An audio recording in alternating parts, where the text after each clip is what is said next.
welcome everyone to the What the She podcast, episode 21 to be in fact, where we will be discussing episode 109 of Critical Role Campaign 2. As always, I am joined by my wonderful friends, Alana and Phil. Tonight we will be freaking out over well, maybe not necessarily freaking out, maybe over some parts, but overall, this was a nice, chill episode compared to the chaos of TravelerCon and all of that stuff. But without further ado, let's talk about Yasha's badass tattoo that she got at the beginning of the episode. Yeah, it took them long enough to decide how they're going to pay for it, but yeah. True. So should we use that really, really expensive, rare material that nobody can find anyway? Oh, we just found it in a bag. Sure, let's just use that. Should we use that really rare material and embed it in her skin like was done to torture their wizard? Oh my god. Wait, go back true. And watch my Caleb, god. that entire scene. He's not happy. Like, it is. I was like, oh my god. I didn't even think of that. No, I didn't. I've only just twigged on it now. Yeah, good point. Yeah. But cool tattoo. Cool tattoo. Very dark when you think of Caleb and his experience with residuum on his skin. Yeah. It's I love the design of it. I like the idea that it's like going down to her fingertips. What was like? Cause she's still using like the Orphan Maker moniker. What did Artigan call her last week? Because I thought that was such like a cool title as well. He gave her a title last week. You know, when he introduced her at the, was it? Yeah, you know when he introduced her on the stage. Remember. He's like, Yasha, the Reborn. Oh Yeah, Yasha the Reborn. Yasha that the would have been Reborn. cool, Yeah. like Orphan Maker, the Reborn, or something like that. But that's it's still really cool. Didn't he refer to her as the young one? It's like we was talking to Jester. It's like, yes, the young one. Watch out for her. Maybe. I was a bit surprised. Like, the what? Young is she? Maybe. I don't know. Don't remember that one. But I like that she's adopting Orphan Maker, kind of taking control of the term. Yeah, but I was the whole time I was just thinking like, residuum, really? Also, it's super powerful as a material component. It feels not wasted on a tattoo, but it feels like it could have come in handy further down the line. Like, it might not have been as hard to go find some emeralds rather than use up this super rare material. Yeah, and Sam was right. It's like, sure, we don't need this. Maybe if we run out of diamonds, like, well, we just buy more diamonds. Yeah, sure, no problem. True. So, they just have to remember to buy diamonds. They're flush at the moment, so I think they're just like, yeah, we can buy whatever we need. But real quick, an interesting reference, I guess I just thought of when you were saying how Yasha is sort of adopting the Orphan Maker title and sort of making it her own. That reminds me of a quote that Tyrion Lannister had in the beginning of Game of Thrones towards Jon Snow about being a bastard and a dwarf, saying, you know, wear it like armor and people can't use it against you. So she's sort of making the title Orphan Maker her own. So that way people don't have the power over her saying like, oh, you know, you're this terrible person and stuff. So I don't know. I thought that was kind of cool. No, I got it tattooed on my arm. Yeah. And she got because I see people talking about like what tattoo she got. So she got the Dex tattoo. So presumably, because her strength got bumped up from the book, right? Yes. That she read? Yeah, and she should. The Dex bonus will it be like unarmored defense? Like, will she get? I don't know with unarmored defense if there's a limit to it, but obviously barbarians, their DC, their Dex helps their AC. Like, if they're not wearing, but she's wearing armor, so. Right. So is that her way of maybe she wanted to boost her Dex so she could get rid of the armor? Maybe? That could be cool. I haven't seen that artwork. That's epic. Can I choose that as my artwork of the week? Yeah, I'm taking note. That's mine. I'm taking note of the links that people are dropping. Thanks, Dad. So yeah, if you guys in chat find fan art and stuff, we can gush over the fan art when we get to that part of the episode. So yeah. Dang. Yeah, we will be. I'm sorry, I'm distracted now. I know, it's so easy to get mesmerized by the incredibly talented artists in this community. How do they draw like that? I don't know. Mind you, people think it's really clever don't. editing, and I don't think it is, so... I guess the door swings both ways. Oh, but then past the tattoo, I mean, the party had, a relatively chill day in Nicodranas, where they got to meet up with Marion. Veth got to meet back up with her family, buying out all of the paper in Nicodranas. Oh man, from Caleb. Yeah. Not a single piece left. It was a very kind of it's a very not different shopping episode, but like they weren't. They did kind of like go, okay, we need potions, we need diamonds. Yeah. But it was very much like free form shopping. They're like, oh, what's around? Let's wander into a shop and see what's there, which I thought was great. And I think all of them were very responsible with the money that they received. They all made very reasonable purchases that I think will be quite necessary down the line. So very proud of them for being smart with their money. But it took Ford all of the episode in order to realise that. When he finally found out, it's like, so it's this place we're going to. Well, we'll get to that in a bit. But totally responsible wheelbarrow full of fireworks. Oh yeah. What was all that about? I was tuned out for a second, and I came back to Bo buying like all of the fireworks in the shop. That's pretty much it. That's pretty much what it was. Yeah, that's it. Okay. That's what happened. That's the whole story. Nothing more. Nothing. She got followed by 3 Celezo back to. Oh, yeah, because she was walking through with a giant cart of fireworks, so they're like, "What the fuck is this chick doing?" But I thought she put a blanket or something over it. And I think Matt's response was like, "Okay, cool." Like it was like, "That's not gonna do much." Yeah. I'll have to go back and rewatch it. That sounds hilarious. Okay. Yeah, it was great. It was great. I love that woman. I love what was her name? What's the name of the shopkeep? The really strange one.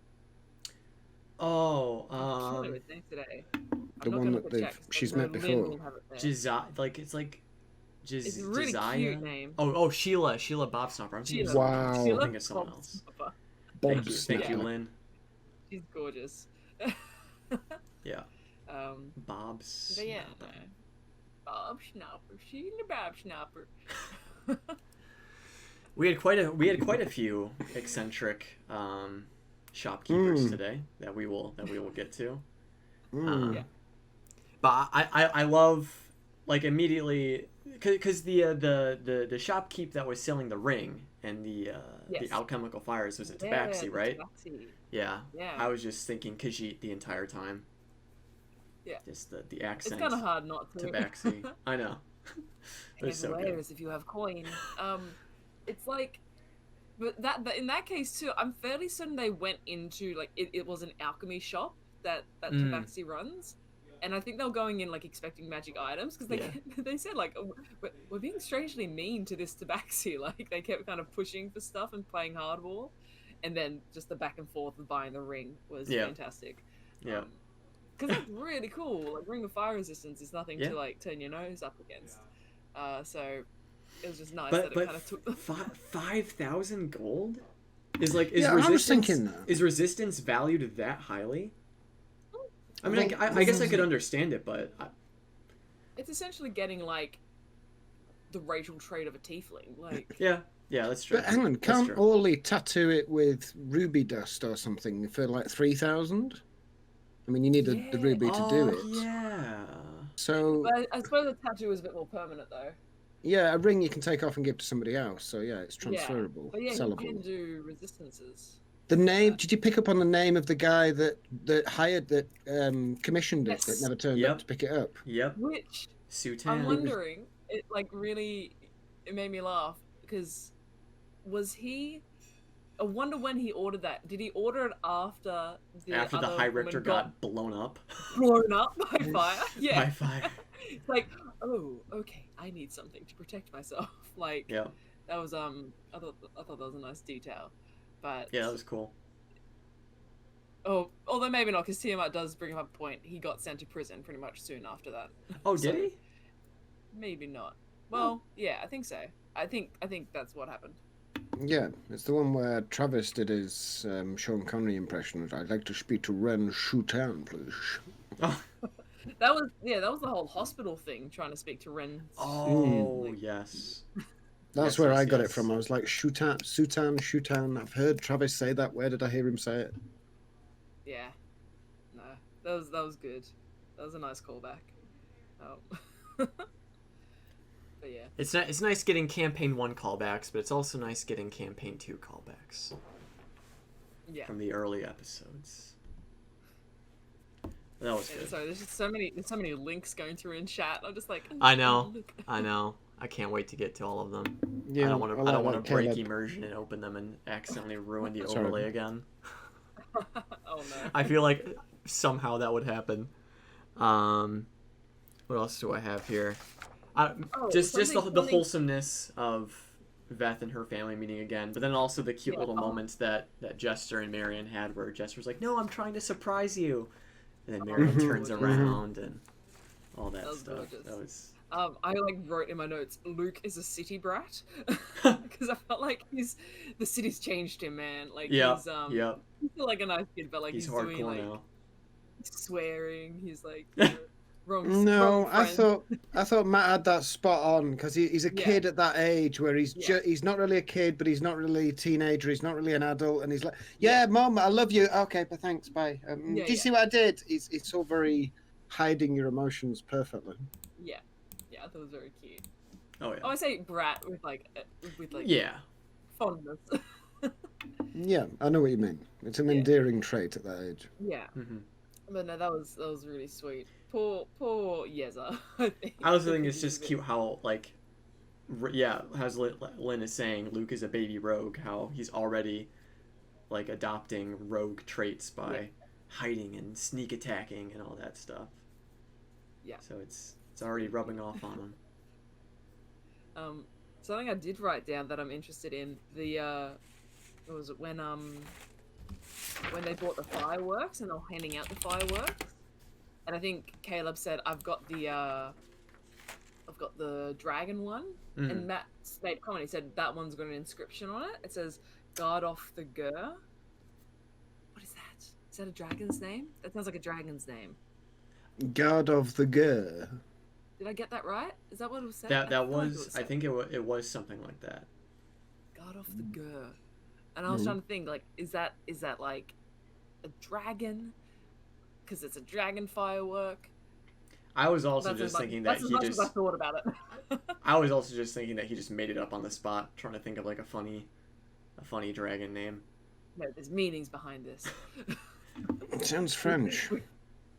Sounds French? Anybody in French in chat? Garde de Guerre. Where's Frenchie when I need her? Hang on, let me see if she's still on the line. But yeah, I thought that was cool. I was like that's something that's gonna come back. Maybe. Probably not, but I'm gonna write it down anyway. But then we got a bit more with Veth wanting to stay with her family longer, because Caleb explained how he now has access to teleport and he can, bounce between places. And then Veth gets a little taste of what it's like to not be with the party for an extended period of time. I guess since like Yasha came back, they've been a whole party. Yeah. They haven't split, or at the very least, like without Yasha, the party hadn't split before Lorenzo. So it's been kind of a big deal. It's been a couple weeks. It's been a couple weeks since the Lorenzo thing, I think. Oh yeah, just a bit. But that's crazy. Like how they just. It did feel kind of like a small little goodbye. I was really worried because I saw people talking about it in chat before we started streaming as well, just talking about like, is Sam up to something? The whole time I thought, like skipping ahead a little bit, they were going to message Veth and she wasn't going to respond. She was going to have like packed up and left or something. Oh wow! Like ghosting the party. Yeah, I thought she was going to ghost the party, but no. But they didn't get to that, so it could still happen.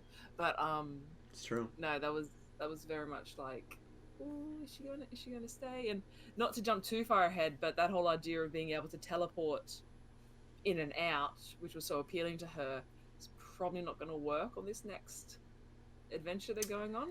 Yeah. It's going to bring up, I think, maybe some, not conflict, but some issues. which would be really sad if that is an issue. Mm. But yeah, who knows? A lot of people are saying they think Sam was making a new character. I could see something like that, because I mean that's kind of what he did with spoilers before I say anything. Spoilers, because we always say the spoiler warning afterwards. Spoilers. When Scanlan left, he was Tyrion. He just used Tyrion as the in between character while Scanlan did his off screen stuff. But he obviously still wanted to play, so he came with Tyrion. So it makes sense that if Veth wants to spend an extended time with her family, that's fine. That happens off screen. But then obviously Sam will still want to play. So I could see Sam doing the same thing and just bringing in like a new character to play in the meantime. But I don't feel that Veth's departure is very permanent. I feel like she just does want to spend a couple more days with her family, and then she's going to be ready to come back. But maybe not. Maybe now that she's had a taste of being away from the party and being with her family again, she might want to make that more permanent. Yeah. Yeah, it's a window of opportunity. Sorry, go on, Alana. No, you're right. I saw people suggesting maybe he's that Dagon Underthorn that Vess DeRogna was talking about, saying like, "Oh, I've got a contact ready to go in Ides of Cross," and you're like, "Sam." Maybe. But I, again, not jumping ahead, but talking a little bit ahead, saying I want Veth to be in Rexentrum for the next episode. Like that's going to be important, which I think can be easily done. But still, she needs to be there for that. Oh yeah. I was a little upset they spoke to Vess DeRogna without her, because like Vess DeRogna had threatened Luke in the past. Like I would have loved to have seen that had been brought up. True. She's the one. She threatened Yasha by saying like, if you need to work for us. If you don't do it right, if you don't do this, like she had sideways threatened Luke. I totally forgot that she was responsible for Yasha's stuff. I totally forgot about that. She bad. There isn't any way that Veth can get to Caleb without Caleb coming for her, is there? Yasha? Yeah. Could Yasha do it? He could set up. He could do it. I don't know if he would. Yeah, probably not. If you like, none of them know the address of the address in Rexentrum of the circle that they bamfed to, did they? Only Caleb. Yeah. Yeah.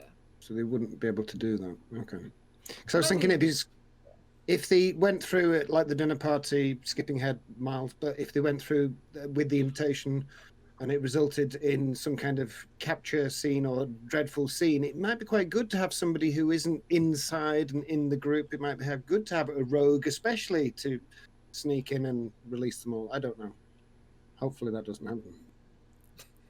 The episode after next is just Sam. Like, yeah, it's everyone else. Well, it's Scanlan all over it. Scanbo, all over again. Oh man. Scanbo was like 3/4 of the episode. Yeah. Awesome. It was good though. Yeah. Was there anything else they did in Nicodranas? They weren't really there for very long.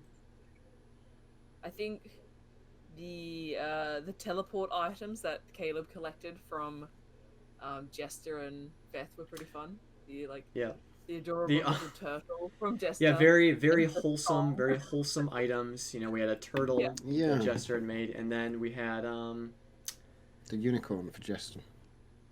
Or that was later on. Ford, yeah. That was Ford's cute little thing, and then Veth gave Caleb something. I can't remember what Veth gave him. It was something.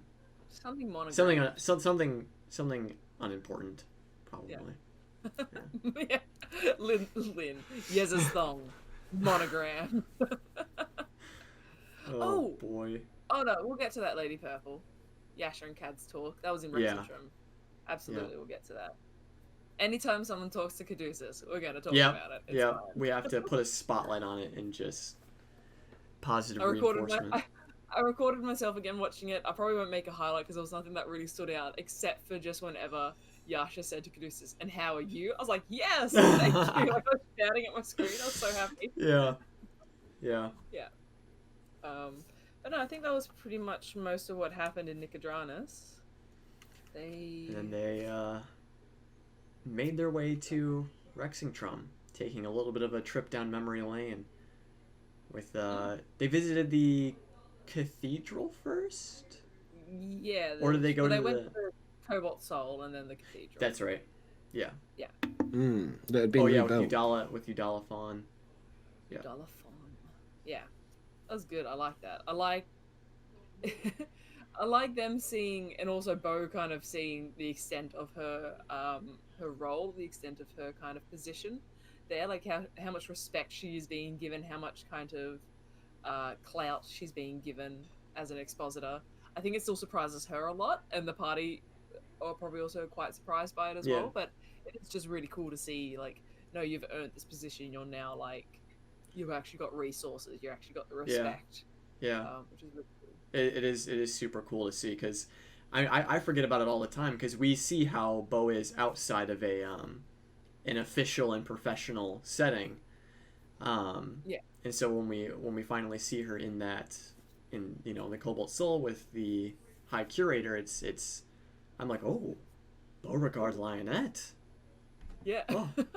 It's official. It's come a long way. She's the man now. Yeah. Yeah. Yeah, I liked that bit when he's like, "So, are you the man? Do you not stick it to the man?" Yeah. Yeah, it was funny. Now you are the man. You are the authority. But that's good. Yeah. And any time Bo gets recognition for her accomplishments is awesome. Yeah. It's always great to lovely. see. Yeah. Yeah. But Udala was laying it on thick. Should we worry about Udala at all? Is she trying to butter up to Beauregard? Now you've said it, yes. Wait, so Udala wasn't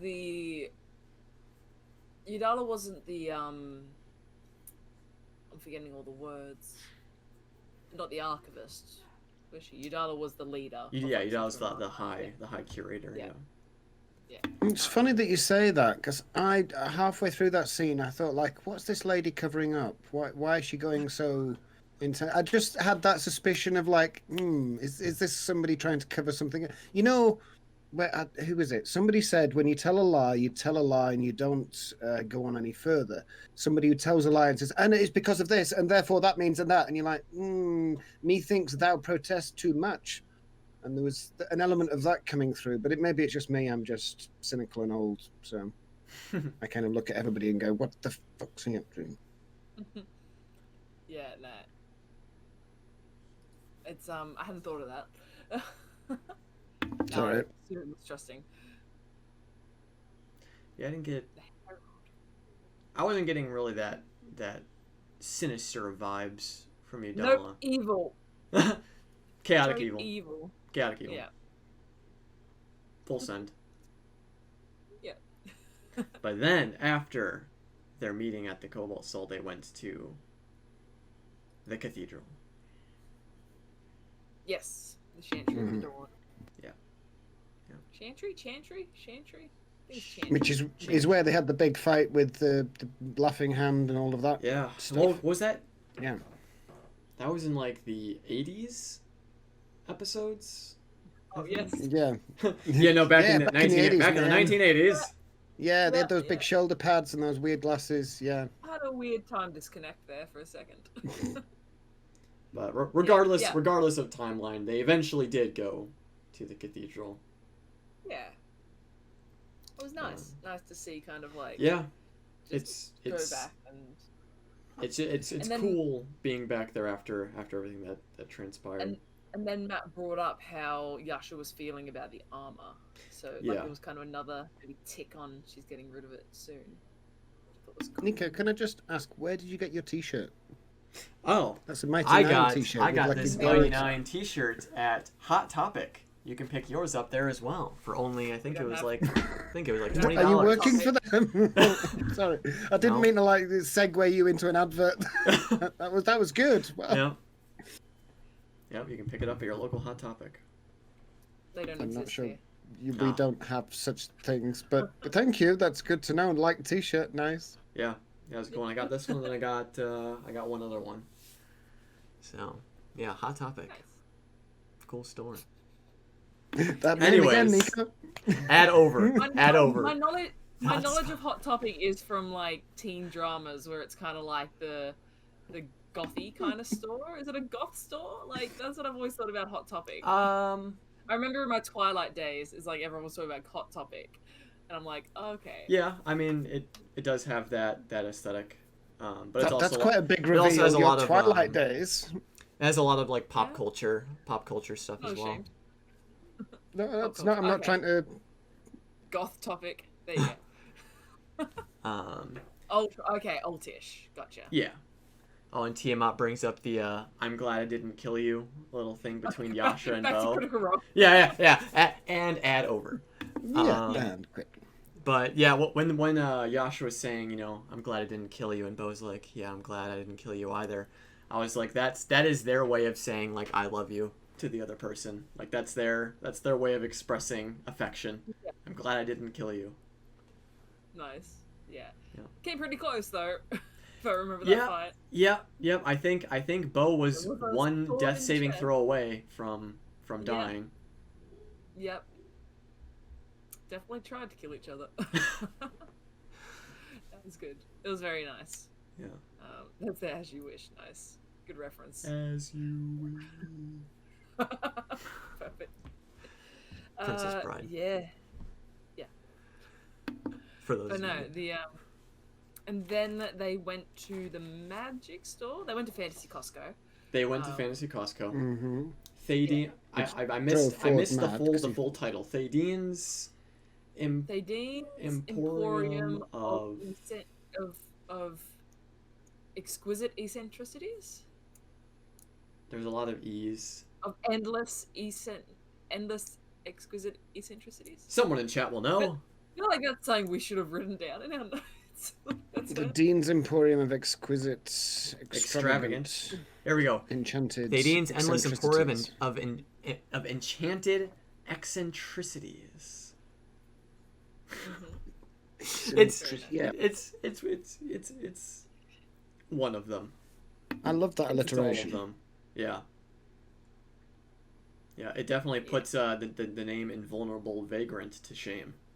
Because I like that one too, but Pumat's got to step up his name game. The Invulnerable Vagrant. He's got some competition in Rexentrum. Too much alliteration. No, give me all the alliteration. Yeah, Cool Cat's got a point. I had the same reaction when he said, like, are they related to Gilmore? Yeah. Yeah. Yeah. Sorry, Nico, I cut you off. No, you're good. I was going to think of something completely irrelevant.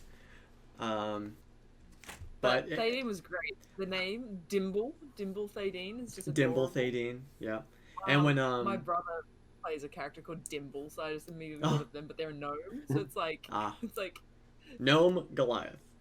yeah, it was good.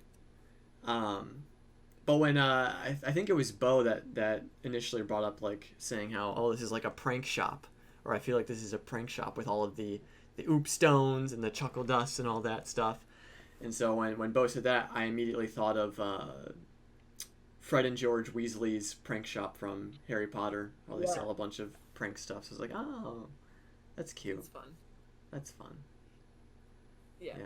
I like the mix of like novelty, but then also like kind of like the ring was a really impressive magic item. Yeah. Spell splitting. Isn't that like a sorcerer thing? It sounds like meta magic bullshit, Yeah, wild magic. Holy moly. 2 disintegrates? Yeah. Although I think Jess took it, so... Dual healing could be cool. Dual healing, yeah. Yeah, Jester just bought the shop, didn't she? Yeah, they pretty much bought out the shop. I like how they were working it out. They're like saying, oh, I'll buy this many, I'll buy that many. And they're like, wait, you know what? 5 goldy. Let's just buy them all. Let's just get the entire thing. So it was the Chuckle Dust, Oopstone, Cellabone? I heard Cellabone. I think it might have been Collarbone. Maybe? Because it was like, Collarbone? Because I heard Collarbone.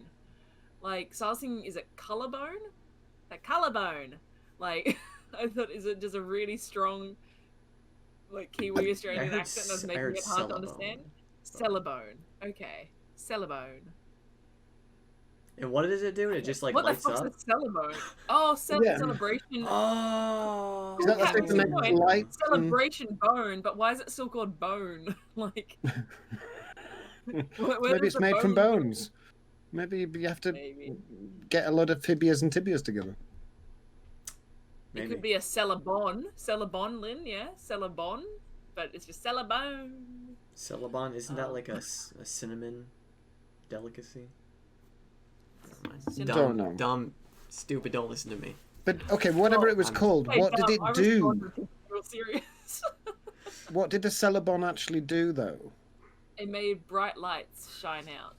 Okay, that was the thing that did over 20 feet bright lights. That's all it did. Because they released something later on that made a smell, and I was like, where did they get that from?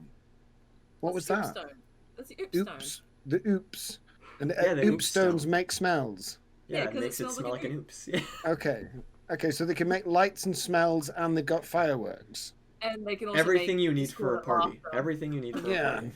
It's like we need a distraction. Bo's like, yep, I'm on it. Yeah. They've got the fireworks. They've got it all. I like how she was describing the laughter, the chuckle dust, and they're all kind of like, okay. And she's like, and then you can put multiple dust around, and you can see Jessica like, oh, that sounds cool. Yeah. It's gonna have some fun. It's like all of the things that they needed for TravelerCon were just waiting for them right there, and they just forgot to take them with us. This would have been really good at the con. Man, they got stink bombs. Oh, imagine if they did have the Oop Stones. I could totally see Jester activating one of the Oop Stones and like dropping it in Celia's like pocket or something, and then just having her carry around an activated Oop Stone for 10 minutes.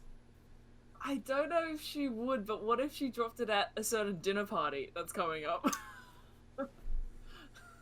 I don't know if she would. I think she would respect the series. And then Trent really could have changed his name to Trent Icky Thong. Because of his icky smell. I thought she was going to message when they said like, contact in such and such a place where they're going to is such and such, and she wrote it down, and I thought, is she going to message that person now? It's like, hello, I'm Jester, just calling to let you know we're coming. What other madness is her mind? We would see Sam respond to the message. I like how Sam was acting as the kind of like the waiter. Oh yeah, the waiter at the hall, like just to be included in the scene. That's a kind of like, I'm wondering if Sam thought like, I wonder if Sam was wondering like, I'm gonna stay back with my family, because they did say we're just gonna do research, but they kind of got to the Cobalt Soul and were immediately like, someone else is gonna do our research for us. So I'm wondering if maybe Sam thought they can go do research, pick me up, and then we can continue the story, because he was then out of it for the rest of the episode, which is like, it can be quite tricky as a player. So I'm wondering if he thought maybe he'd be back for the conversation with Vess DeRogna, or back for kind of not know what's happened in chat. I haven't looked. Oh no, I just see the name Beaurebar Bouncer. We already have. The more we look at this, I mean, Sam wouldn't separate himself from the party, and Matt wouldn't let him separate himself from the party, knowing that they're about to go off on an adventure. That's why he's giving them a week. It's at least time to catch up with them, or them to go back and pick it up. But if he's intending to replace, then it is a window of opportunity to choose if he wants to do that and go ahead with it. And he could easily, do you think, I hesitate to say, could he be changing sides? And actually making a bad character, making somebody from the Empire that's at the dinner party that's with them? That would be tricky, because I feel like if you're going to make a new character and have them be like an evil aligned character, or a character that's against the party, I feel like, and Sam's a great player, but I feel like he would still have too much in-depth personal knowledge of the other characters to role play it without being meta, or without having some kind of advantage. Yeah, it would involve a massive download of knowledge from Matt to say, right, this is you, this is what you know, and it would enhance Sam's ability. Yeah, I know what you mean. Yeah. No, just a random thought I had. I hope it doesn't happen again. Got to stop having these thoughts. But no, I kind of think maybe like that wasn't the intention. I think maybe like Veth would have wanted to have been in the meeting with Vess DeRogna and around Rexentrum, but it was just they didn't really plan ahead exactly what they were going to be doing in Rexentrum straight away, but either way it worked out. So yeah, I don't know, it's weird to think that he's going to do it again, but could Veth have actually cast invisibility all of this time and stayed with them? I guess technically. No, because Ford casts the invisibility. True. Oh, point. Yep. Yes. Shame. Yeah. Oh well. Yeah. But then after they did their little bit of shopping, Caleb decided to take them around the academy, back to his old stomping grounds. Yeah. I like the description of the academy. The halls and the roofs. Yeah. Very nice. Very cool. It's a magic school. Yeah. Just that's really cool. Like Hogwarts. And yeah, pretty much. Yeah. Except kind of scary. Except scary. Yeah. I like his relationship with the academy, like how he does, like, it's where all his trauma kind of came from in the sense of the people there, but he still has a reverence for the actual academy itself and for like the knowledge and the learning that happens there, which I think is really interesting as a character, like, because it could be so easy for him to be like, no, this is the evil institution that, you know, gave me to Trent and that sort of thing, but he is still very much invested in it as an institution, as it, for like, you know, just being a place of learning. Yeah, he's got respect for the place. Yeah. It made him the man that he is today, but obviously it was a traumatic journey, not what he was expecting as a student, I expect. No, not at all. And I think overall, I mean, I don't want to assume anything, but I feel like probably 90% of the students that go through the academy don't experience the extent of what Caleb went through. Like, it's a very small group of people are selected for the type of things that Trent does. Yeah. Which doesn't make it any better or worse. That's just made me concerned for the messenger at the end of the episode. Like, were they sent by Trent? Like, Oh, anyway. yeah. That's true. Jumping ahead. That's true. But yeah. But then they went and had some beer and dancing. Yeah, some nice little dancing. I thought it was cute how Caleb was ushering like Ford and Jester to try to dance with each other. Yeah. And Caleb and Bo had their sibling dance. He's a tugboat, Caleb. He's just pulling all the ships together. Yeah. That's a funny way to Sorry, you've just reminded me of another bit, going back a bit when they were shopping, when they were haggling over the price, and there's a bit where Liam says, "Oh, welcome back, Vex." And Laura was just like getting really, how much is it? Yeah. It's like, yeah, welcome back, Vex. Yeah. That needs a highlight clip. Someone needs to make that. All the times that Laura breaks character and goes to Vex. She at one point like hid down in her chair, because I think it was when Ford and Yasha were like talking about the ring and trying to get a price, and she was like butting in, and so she's like, oh no, gotta stop, and she like fell down in her chair and was hiding from it. I can imagine Laura's one of those people that when you're searching for something online, she doesn't stop until she's found that coupon code and it's gone in and has been accepted before she actually puts a card number in to buy. Nice. Coupon codes all round. Yeah. Man. The dancing was lovely. Yeah. The conversations were lovely. Ford giving Jester the little unicorn. That was so cute. Fun. That entire thing of him buying it and Laura having no idea. Like, she was so busy handing out fucking chuckle dust and oops stones. Like, she wasn't paying attention, or she might have been, but she was doing a very good job of not letting on that she was. But him actually buying it, and you could see Marisha picked up on it, and she's like smiling and like nodding at Ford, and he's like, but then the way he kind of presented it was really cute. Yeah. And totally Ford, like, it's him trying to be kind of cutesy, but not, I guess, really knowing what to do. Yeah. It was just like sweet. Oh, I loved that so much. Yeah, it's one of the old husband and wife tricks that you see your partner looking at something that you're like, oh yeah, that's nice, bit expensive that. Yeah, okay, come on, let's keep going. And then you go and buy it and then reveal it to them later on. Like, wow, they get the surprise and you get the joy from it. So I wonder if he does that in real life, and that's just the way he buys presents for him. Slightly secretive. The way Ford did it was kind of just like, is there anything unicorn here? Like, he was just straight up, I know what she wants. I know what she likes. But yeah, the conversation with Jester and Bo was nice as well.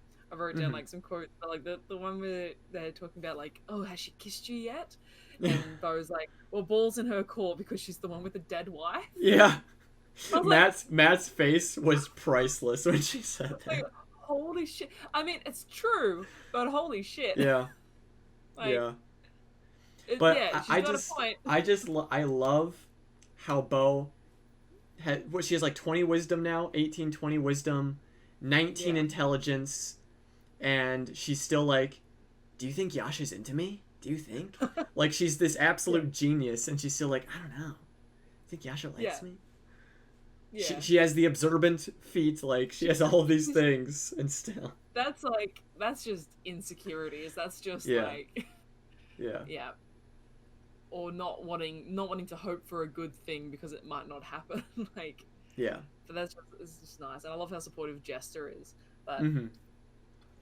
Yeah. But then, I feel like... Yeah, you go. I was just gonna say Ford and Caleb got to dance a little bit. Yeah, that was nice. And speaking of Ford and Caleb, oh yes, Alana's pick for her fan art this week. Oh shit! I was like, where's as we segue into our fan art segment of the podcast, nice. As we switch over to hello. Bum, bum, bum, bum. Well, the dancing was really nice, and this is going to be kind of like true, really upsetting for people. So you move over to this fan art by @LaurenArt_ on Twitter.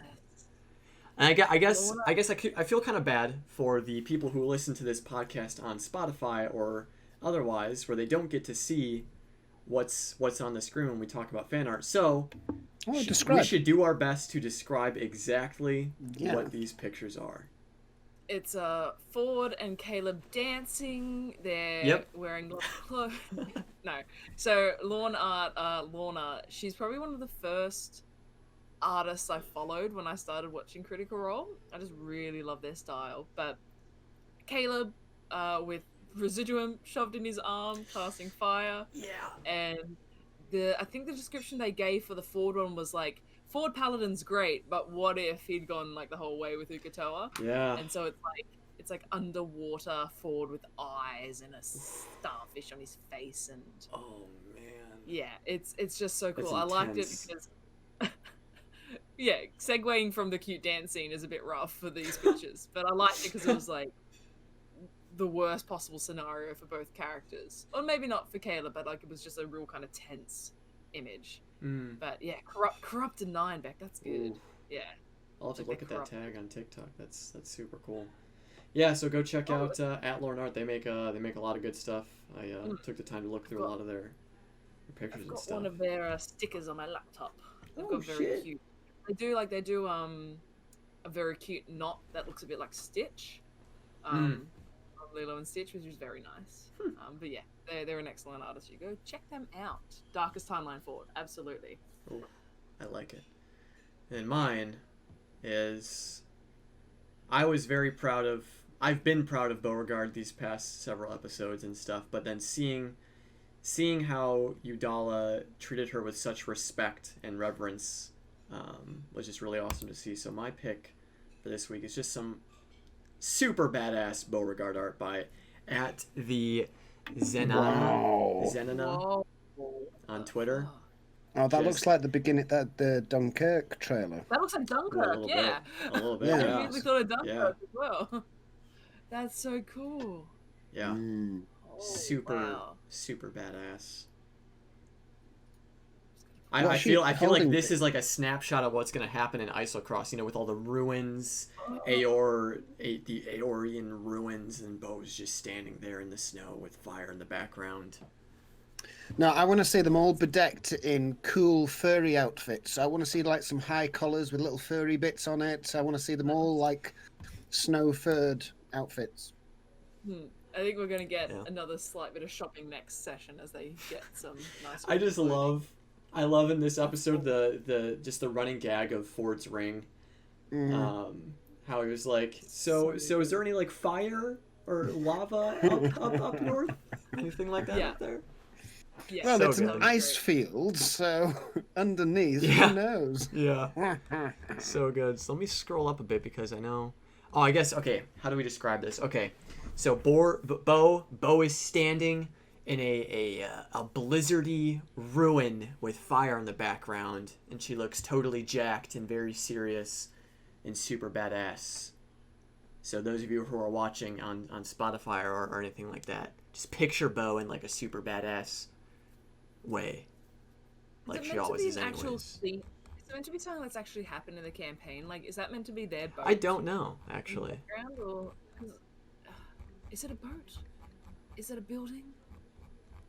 So a lot of the early links that chat, a lot of the early art links that chat put in have gone away. So if you have art, be sure to link it in chat. Yeah. I'll open it up. Yeah. So I'll switch over to my Twitter screen,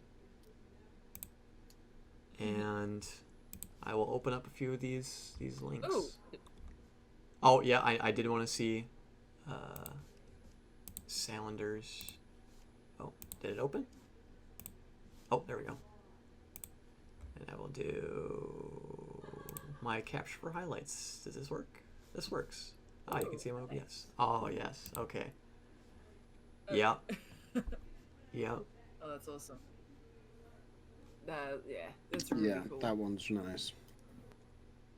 The wave kind of looks like a wing as well. Oh, kind of, yeah. Yeah. I didn't even think of that. +1 dex.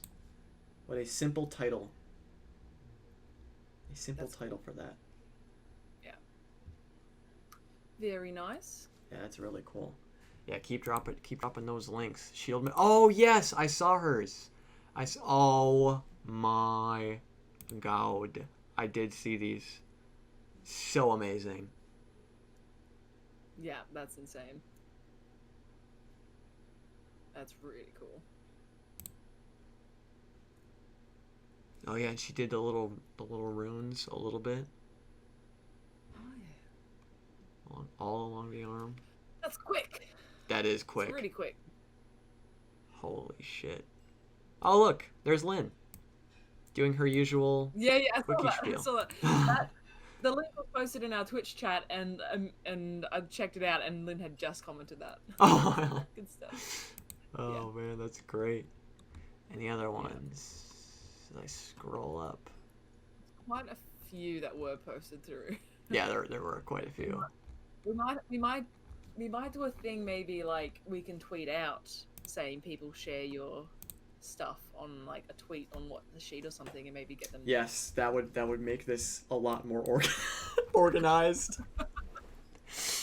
Oh gosh. Oh, okay. All right, we got 2 more. All right, we'll look at these last 2. Oh, yep. Okay, we gotta look at this one. We're looking at this one. We're looking at it. Yep.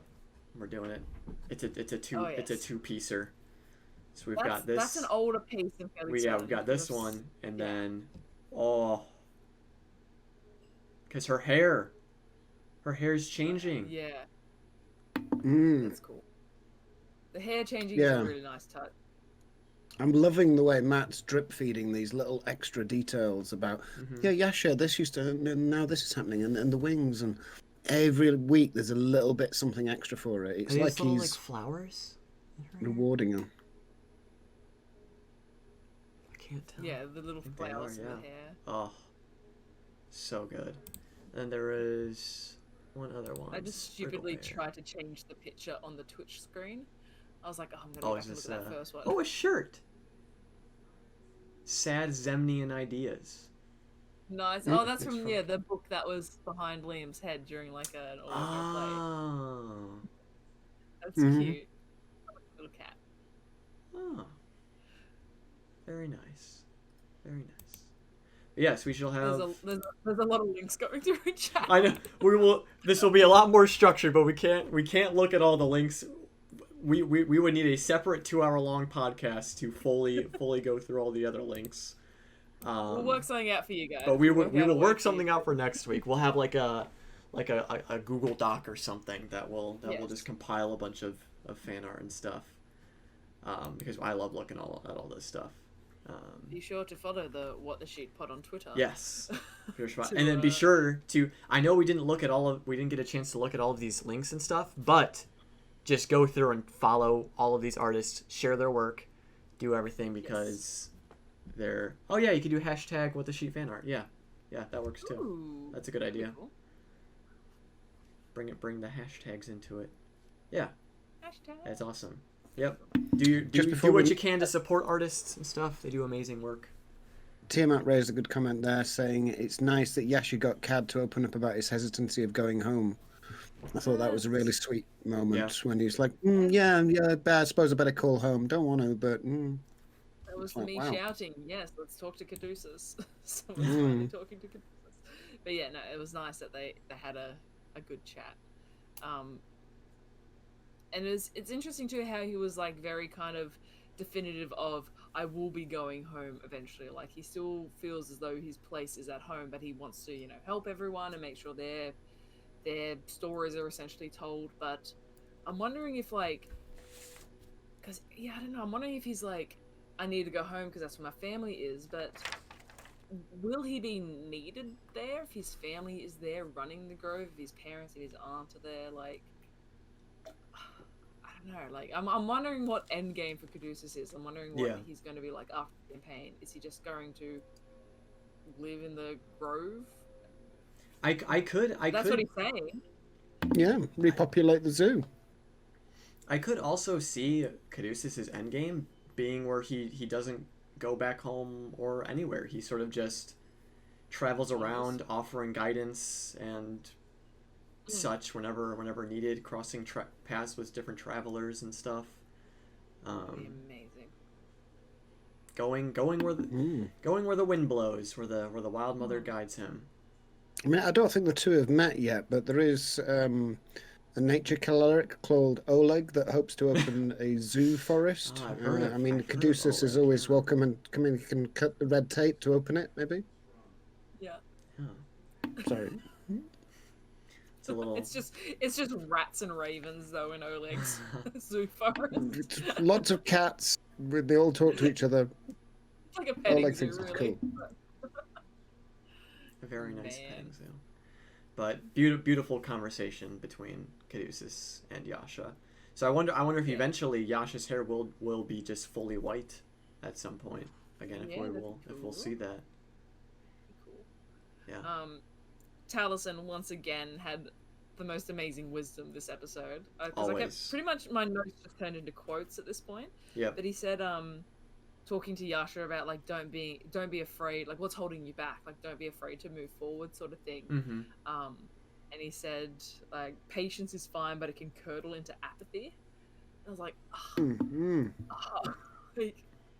Taliesin's full of those kind of comments. So he's got an entire lexicon. Encyclopedia. It's just like access database. Yes, copy paste that file reference. Yeah. It's wonderful whenever he talks. Yeah. Just it's gonna be something like good. Yeah. Mm-hmm. But I like that too because it felt like it was it was obviously I think a conversation spurned by Jester and Bo's conversation, like dancing. It was kind of something like, okay, they've had their talk, we know Bo's thoughts on it, well, let's go have a talk over here about it. But it was nice because it was like quick confirmation of people's feelings. I remember early in the campaign it used to take episodes to like have confrontation of feelings or coming together and having a conversation about things. We used to be like, I just want them to talk. I want Veth and Caleb to talk, and be like 10 episodes later. But this was like instant. It was like, how are you feeling? Okay, cool. How are they feeling? Okay, cool. Yeah. Next episode. Keith. Like, mm-hmm. Yeah, it'd be cool. Yeah, super happy to see these relationships grow into whatever they may be. Yeah. But then after the unless there was anything else in the bar crawl. Well, I mean there was the prank that Jester had pulled, the Oop Stone. hilarious. Amazing. Yeah, atypical jester, but at the same time, I was like, that kind of ruined a rather sweet, tender moment for a number of characters on the dance floor. But okay, fine, play the dance floor. Yeah, that's good. I think They'll have more. They'll have more opportunities. It was a real good Chaos Reigns moment. Yeah, yeah. I can already see in Caleb's magnificent mansion, he constructs like a massive ballroom. I could see him doing that, adding a ballroom to the mansion. Yeah. Yep. And they can dance all the time.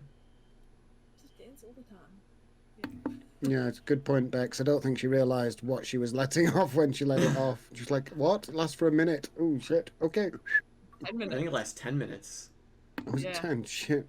Yeah. Yeah. Yeah, it's a bit... Well, Chaos Reigns. Yeah, Chaos Reigns.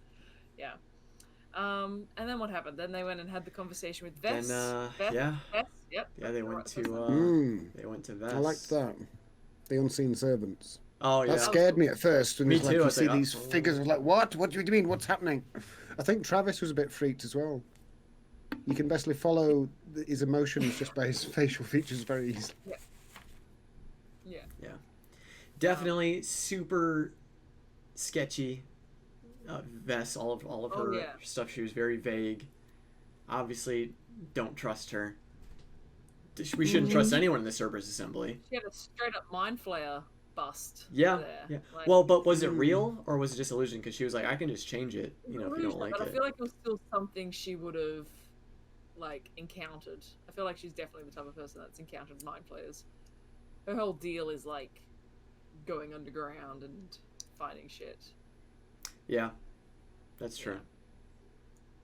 Yeah. That's true.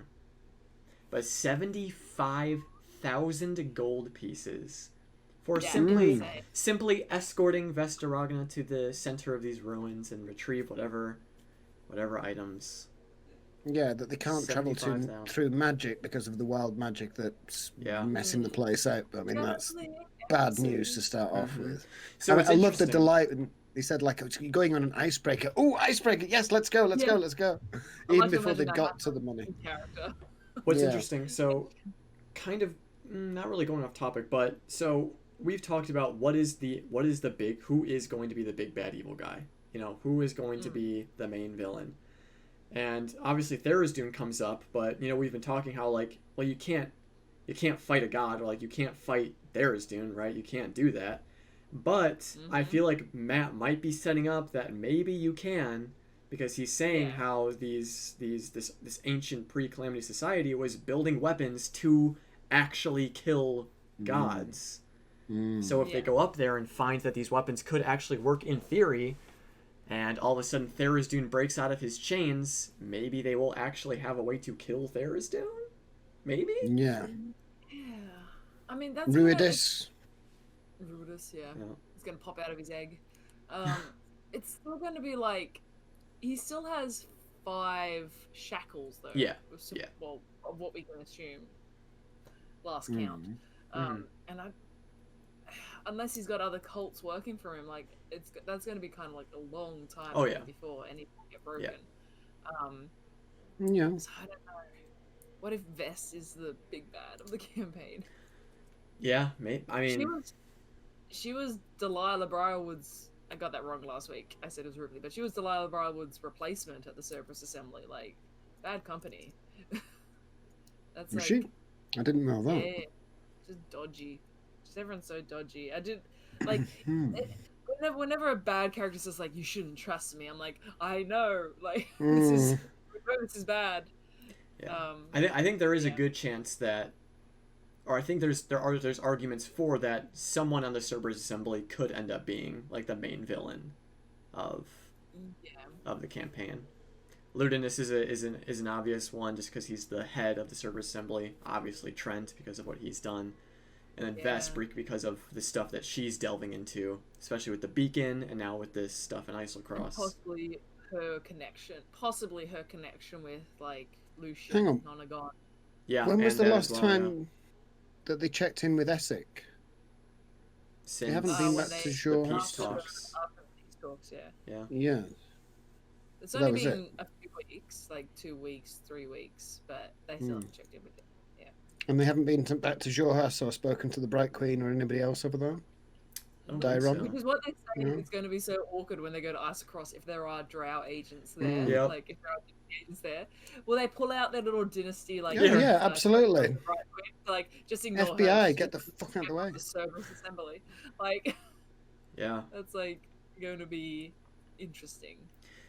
And I've seen a lot of speculation, and some in chat as well, that what if Vess just decides, like, just to straight up kill the party once she's satisfied with all of her discoveries? Here's all this knowledge that I've just found. I don't want it in the wrong hands. Here's 7 strangers that know about it. Like, let's get rid of them. Does it? Right.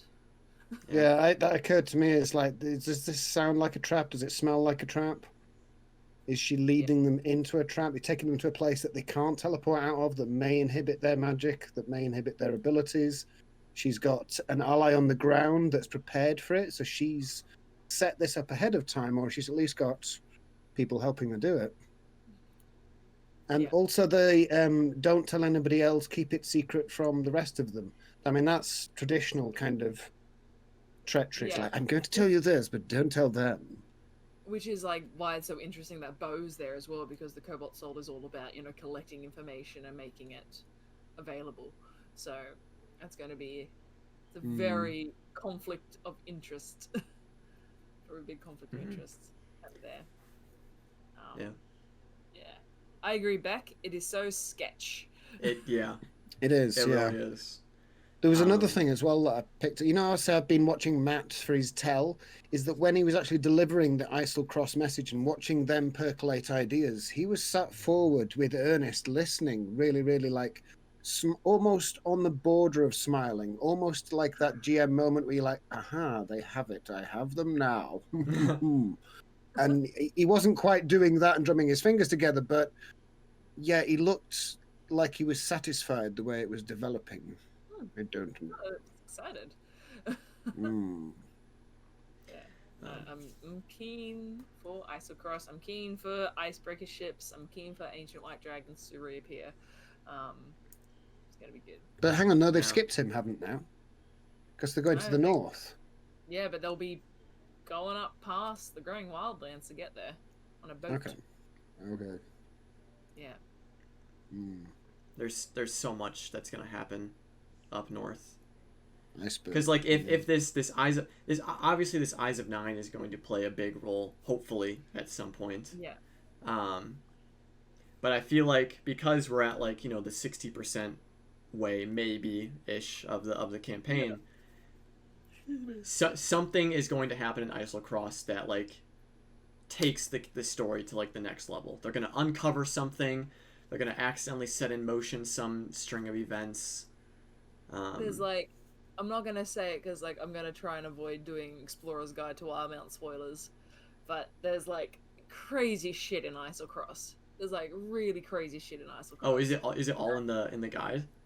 Yeah. Oh, there's a lot of information about it in the guide. I haven't read anything specific about Aor in the guide, but just kind of what's there. Is going to be interesting. I have not. And Matt mentioned like checked. interesting, like he said, like monstrosities are coming out of the crash site. Mm. Like, some cool monsters, but there's also like other bad shit up there. So it's gonna be. So It reminded cool. me of the Titan that Vecna raised in order to go and march on Vasselheim. It kind of echoed of that. Those kind of weapons. Yeah, the endless source of lava river is really cool. Like, not the endless source, the unknown source. Like, it's just a lava river that exists. Is cool. Which then led to the amazing moment of Travis finally. Yeah.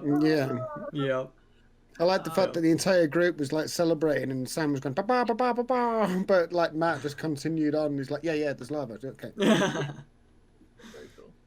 Yeah, but I am excited to learn more about this ancient wizard society of Aor and stuff, and all of the stuff they've created and discovered, and learning about all that. So, wondering if we'll get any like Halas stuff. Yeah, he was, like, maybe. Lamenting.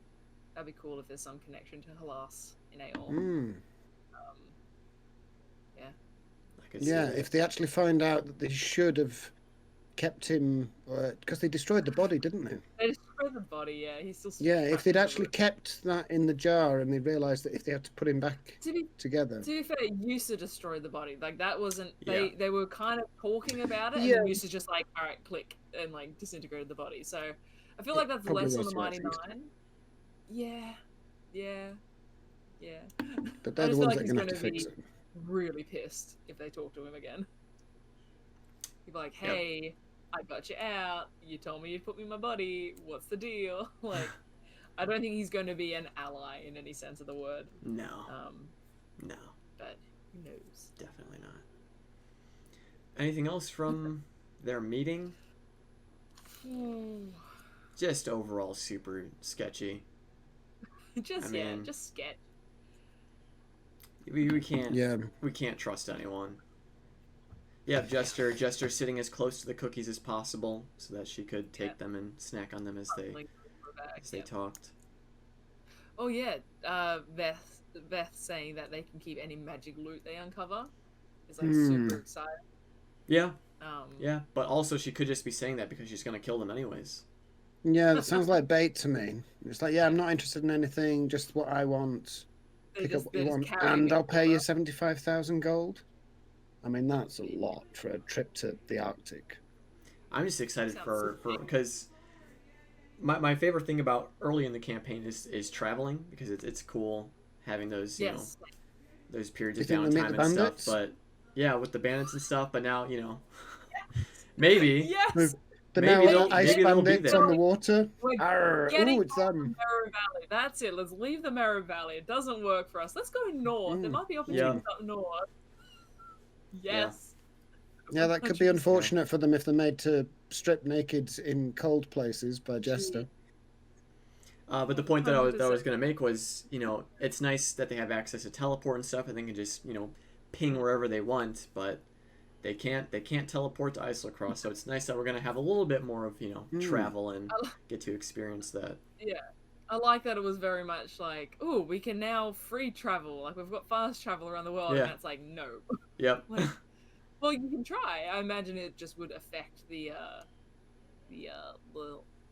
ratios or the percentages to teleport, maybe, but still really cool. I love Jester calling out Vess, like, why didn't you just polymorph as you were falling from the sky? Yeah. I can do that. Yeah, I can do that. Yeah, it reminded me totally of Skyrim, Jeff. I was thinking the same thing. It's like, okay, they're just going to Skyrim. It's just a Skyrim episode. Yeah. But the more it just got described, the more I thought, no, hang on, this is kind of epic legendary quest material. This floating city that crashed and the other things and the magic, and I was like, weapons that can kill gods. Yeah. You beat me to it, Alon. I was like, I want to become famous. Yeah, I was like, that's not. What's this got to do with Critical Role? Oh dear. But then. But then, holy shit. But then. I was not happy. We got a nice. No, I think the episode ended there. Yeah, the episode ended there. Yeah, let's just end it there. Like, tune in next week. See you guys there was I like the delivery method of Matt. Yeah. Like, if you want to look in the back of your folder, it was like what? It was like a magic trick. He was like, check the back of your binder, and I was like, what? That was so cool. I've missed that, him giving them items and things like that. And he also texted Marisha and Liam because they did the insight check on Vess. Yeah. So. Yeah, man, that was really cool. Like, check the back of your binder, and there's just a letter there. That was so good. And part of me was just like going, "Oh, we're not gonna know what it says because it's fucking Caleb," but he shared it. And he shared it. Ooh. I liked the moment's hesitation that occurred between, like, are you Bren? And Caleb went, yes. And it was just enough to say, like, I always just feel so gross whenever, like, Trent talks, even just through writing, because he's still trying to, like, take credit for, like, how far Caleb has gotten, because he's like, oh, sometimes you have to let your student go so they can grow. So it's like he's still trying to, like, have that, like, control over Caleb. And it's like, oh, he's icky. He's gross. What if we're completely wrong about Trent Ickathon though, and like Astrid's behind it all? Like she's the one. Like she's the one setting this up, or she's. I think she's probably going to be more sketchy than Trent. Yeah, I do think that Astrid is a bit sketchy. As much as I would love for that not to be the case, I feel like Astrid and Aedwulf are both like pretty far gone. Yeah. Yeah, but hang on. Trent trained Astrid and Caleb, so he's the teacher and they're the pupils. Yes. So. Yeah. I feel like there's an FMA just brought it up. There's been like a theory for a while that Astrid is slowly poisoning Trent. Yeah. And I'm just like, I'm so on board with that theory. So I'm just like, that would be cool. That would be cool. Like I want Astrid to be good, but I just have like a terrible feeling that she's up to some stuff.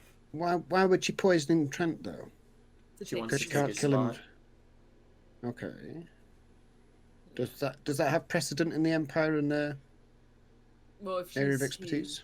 We don't know if she is, but she might be his what's the term? Is it Thane? It's not Thane. What is it? Underling, you know. Lynn, what's the word? Padawan. Oh my god, the name is on like the name of it is just there. Astrid poisoned her parents over dinner. Yeah, exactly. Like, I just think, and I saw a really cool theory on Reddit just this morning, and I forgot to write the username, but you can probably go find it now. It's probably still just up there. Someone theorizing about Caleb, how maybe what if like the memories of his parents being traitors were actually real, but Astrid modified his memory to make him think that it was a trick by Trent. Like it was a whole thing. It was a whole rabbit hole. Oh, and they're still alive? No, not even that. But she put into Caleb's mind that Trent was like the evil one rather than it was like, and it was her. I'll find it and link it. It was just a really cool read. That is interesting. Made me trust her more, even though it's not canon. Yeah. Annex. Thank you, Cool Cat. It is the annex, Trent's annex. Okay, with you. We don't know if she is or not, but could be. I'm going to find that theory because it's insane, but I enjoyed it. But I hope they do go to this dinner, just because that'll be a super intense scene. Yeah. Pass the gravy, please. Yeah. Sure. And I don't think Trent would try anything like super malicious. Like I don't think he'll try to kill them at the meeting, but I think he's still going to be kind of an ass. Like he's still going to be like planting his seeds of manipulation into them and being it's a trap. Shitty person. It's a trap. It's definitely a trap. Admiral Akbar says it's a fucking trap. FMA, it's the Briarwoods arc all over again. Are we? It is, that's exactly what I thought. Are the Mighty Nine going to be like the Derolos, like being invited to the feast and then getting murdered? Yes, yeah. No, it's like when Spoilers. they invited. Spoilers. They decided to go to the palace, and Vax did like, "Oh yes, you're beautiful," and they and the red wedding. Out the window. No, the red dinner party. The red dinner party. He will serve them some fabulous meal which will impair their judgment, somehow make them at disadvantage for any skill checks or attacks. Then, after they're leaving on the way home feeling a bit woozy, they will get ambushed and whatever. Caleb will get kidnapped. Yeah. And then team and up. It may just be a case of, we don't need that one, or that one. Just bring those with us and get rid of the rest. I really hope they don't take it down that kind of route. They're definitely going to go because there's a whole conversation of like, why would he go? That's a terrible idea. But it's such a clear kind of offering from the DM to say, here is a plot hook. Like, here is a backstory plot hook. I mean, they could say no, but man, that would be disappointing. Yeah. Like, it'd be, but I'm such a sucker for like suffering in that. I want something bad to happen. Like I want something bad to happen to feel good. Like, yeah. Yeah, Lynn's right. The DM's saying go to the dinner party and see what happens rather than don't go. I don't think they'll turn it down. No, that's too big. If something does happen, like say if Trent does attack them somehow, whether at the dinner party or later, or it's some kind of manipulation, they're technically working for Vess DeRogna now. Like, True. Yeah. I wonder if that would come into play. The fact that they are essentially employees of her, like, or maybe she's in on it. Maybe she's setting it up. Like, but I mean, what kind of a setup is that? I don't know, but maybe. Doesn't make any sense. That's fine. It's good. Oh. Awesome. So I mean, there's so much. There's so much with Isocross and with his dinner meeting that we can speculate on for our crazy tinfoil hat theories. Oh my god. It's a trap. So it's all a trap. Isocross is a trap. The dinner's a trap. It's all a trap. Everybody's building different traps around Always them, and has it's just a been. case of which one they fall into. Yeah. All of them. They're just gonna fall into all of them. They're going Isocross, they're heading into like a sunken, floating magical city. It's gonna be covered in traps. Like, it's gonna be absolutely ancient pre-calamity traps. Oh man, like, yeah, it's gonna. Like, that's what I'm saying. Like, they're gonna find like the center chamber where like the weapon is housed, and they're gonna activate some like crazy defense mechanism.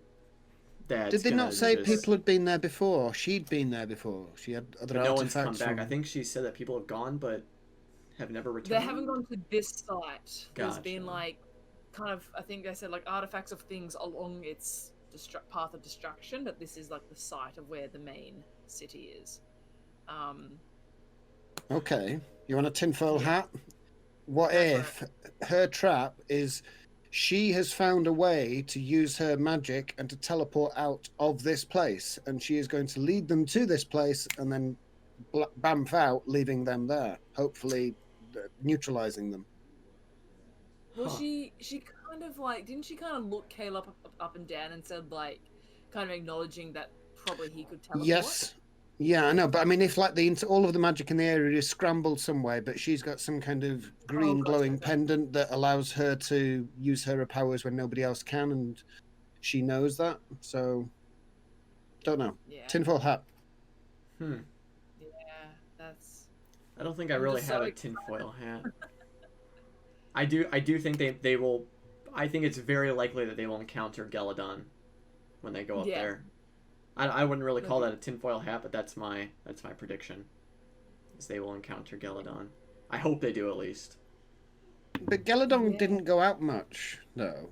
Didn't he have a wall that he kind of stayed behind, and they had to? Oh, he smashed his way out when they made a noise. Yeah. So was he kind of like sealing himself in and just staying in and waiting for the? There was minions that worked for him, weren't there? The idea I always got of Geladon was that she got too big for her cave. Like, I got the sense that she got trapped in there by just getting too large. But that might not have been the case. That's just kind of how I always pictured it. But I feel like, I mean, white dragons especially, they're like burrowers. She should be able to get out if she needs to. If she wants to. I mean, to be fair, they literally... Sorry, is Geladon a girl? Sorry, my apologies. Oh, yeah. That's fine.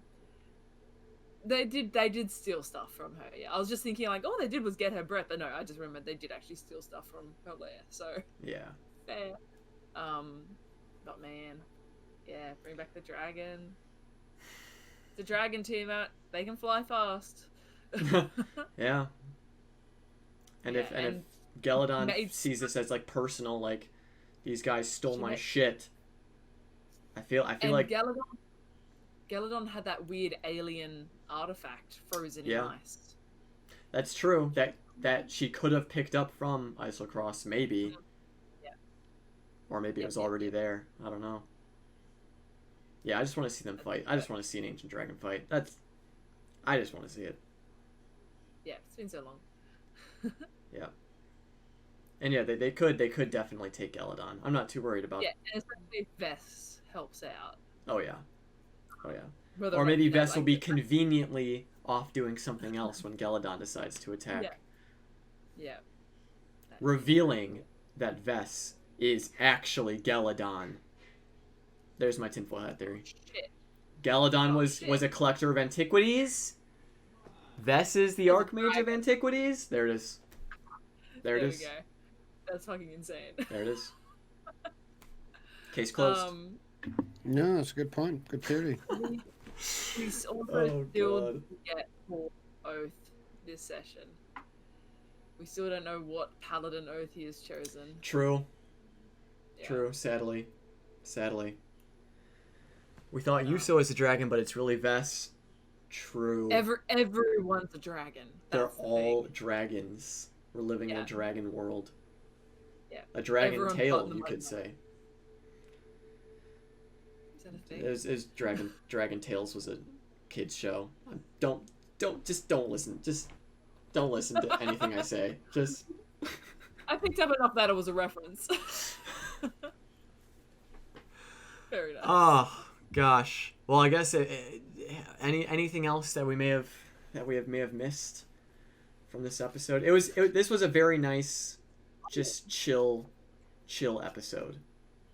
Just a really cool little thing was the tea from Elysium, like this. Oh this yeah. Stuff that's really she's cool. got some shit. Yeah, that was just a really cool touch. But I like how they're also like Caduceus is our tea guy, like he's the tea expert. The aficionado. Yep. Yeah, I know, man. It was a good episode. It was obviously like the shopping, but like I said, it was kind of a different kind of shopping episode. That ending, just I am so excited for next episode. So excited. I don't know. There's a few people in chat saying it reminded them of the Briarwoods arc, and it reminded me of somewhere between Campaign 1, Episode 35, 36, 37, 38, where the Briarwoods had just ended, and he's taking them through that, okay, you've been through a traumatic experience, here's a load of gold, go shopping, do a bit of things. Yeah, there's nothing to do, the world's fine, look, everything's fine, fucking 4 dragons on your head. So I still think that moment is coming. Yeah, it's going to happen. I think, if there is a place that it's going to happen, Isocross is the best place for it to happen. Or at this meeting. This meeting, rather. Yeah. Man. So it feels very similar. It does. Yeah. The Age of Legends is upon us. Oh boy. God. Oh boy.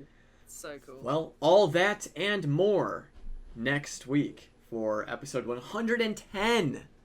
110. All that. Everything we just said is going to happen. All of that and more. And so, with all of that being said, we're going to go ahead and wrap up. Thank you all so much for joining us on this journey so far. And yes, thank you, Lily Torringer Talks is coming back. So hopefully we get more cast insights. That's going to be super awesome. But yeah, thank you all so much for joining us today. I am still working on getting the emotes done for this channel. They are so close and they look so freaking good. I cannot wait for you guys to see them. And as always, we appreciate the support you guys have here. But if you want to support further or show more appreciation and all that stuff, subscribe. And if you have Twitch Prime, it's free. And maybe we'll unlock more emotes and we'll have so many different things we can do. But your viewership and conversation is more than enough. We always appreciate you guys being here. And I am so excited, nervous, but so excited for the dinner party next week. I can't wait to see what's going to happen there.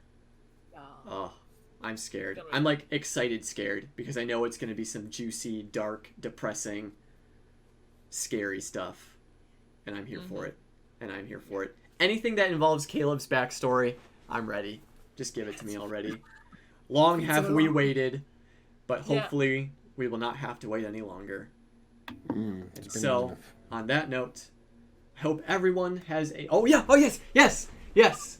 One last thing. Hey. One last thing. Yes. Hey, guys. Yes. We're back tomorrow with Hit Dice Heroes.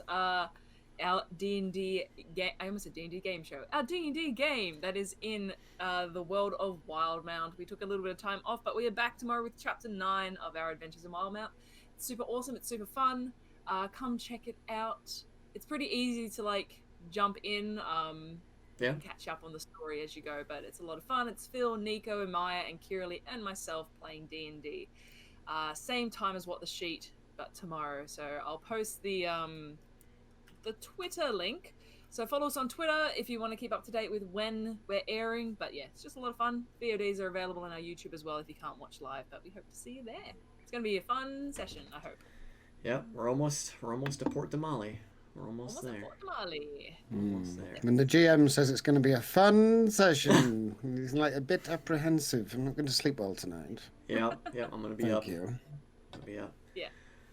But awesome. But yeah. Fun. Thank you for that. So, now, with all that being said, thank you all so much again for watching. I hope you all have an absolutely wonderful rest of your day, and we will see you all next week. Bye, everyone. Bye. See you guys.